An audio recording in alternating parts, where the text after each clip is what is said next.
सियालकोट के रीजन में असलहे के गोदाम में शॉर्ट सर्किट से आग लग गई। बरवक्त कार्रवाई से आग पर काबू पा लिया गया। ISPR के मुताबिक आग से कोई जानी और माली नुकसान नहीं हुआ।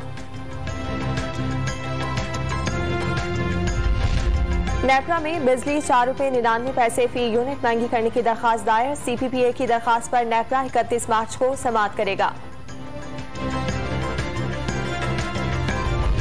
पंजाब हुकूमत का आवाम के लिए तारीखी रमजान पैकेज 8 अरब रुपए मुख्तस कर दिए गए। आलू, प्याज और टमाटर समेत 13 अशिया आम मार्केट से कम कीमत पर मिलेंगी। सब्जियां, फल और दालें सस्ती फरोख्त करने के लिए 1 अरब 25 करोड़ रुपए की सब्सिडी दी जाएगी। 2021 की कीमतों के मुताबिक अशिया जरूरिया दस्तयाब होंगी। वजीर आला पंजाब का बयान।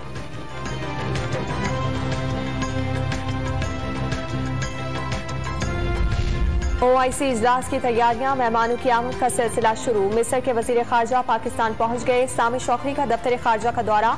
शाह महमूद कुरैशी से अहम उमूर पर तबादला ख्याल किया। मिस्री वजीर खारजा ने दौरे को दोनों ममालिक के मजबूत ताल्लुकात का अक्कास करार दे दिया।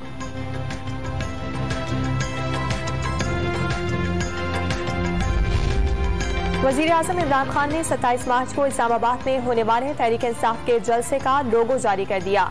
जलसे का मौजू अमर बिल मारूफ है। चाहते हैं जलसे में आवाम की हाजिरी के तमाम रिकॉर्ड टूट जाएं। हक के साथ खड़े हैं। लूटी हुई दौलत के लिए सियासतदानों को बेशर्मी से खरीदने की मजम्मत करते हैं। वजीर आजम इमरान खान का ट्वीट।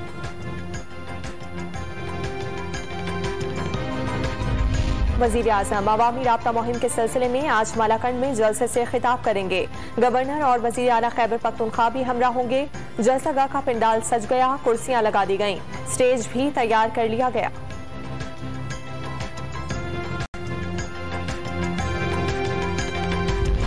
कौमी असम्बली का इजलास कब होगा? फैसला आज होगा। स्पीकर असद कैसर ने हतमी फैसले के लिए मुशावरती इजलास बुला लिया। कौमी असम्बली सेक्रेटेरिएट के हुक्काम भी शिरकत करेंगे।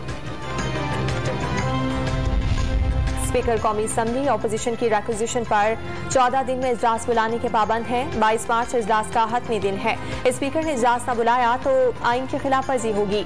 आर्टिकल 5 और 6 के तहत सजा के मुस्तहिक होंगे। मरियम औरंगजेब का बयान।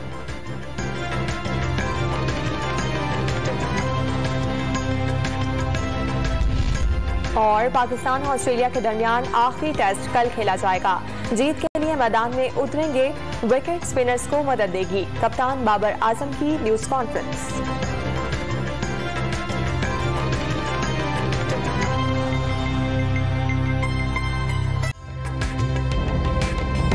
ताजा तरीन वीडियोस के लिए हमारा YouTube चैनल सब्सक्राइब करके बेल आइकन प्रेस करिए ताकि आपको मिले हर अपडेट सबसे पहले।